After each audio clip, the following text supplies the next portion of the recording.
post-operative recovery. The recovery process is extremely important in the Brazilian butt lift procedure.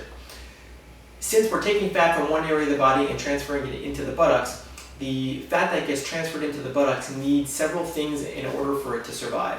It needs blood supply from the surrounding tissue to grow into it. That way it can get all the necessary oxygen and nutrients so that the fat will survive the transplantation. Like I said before, typically most patients will keep between 70 and 80% of the fat that we inject.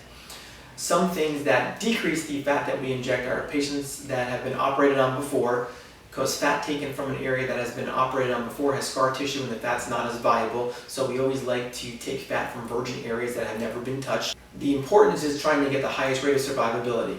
Because of the surgery and because of the transferring of the fat, we're creating a lot of edema and swelling in that area.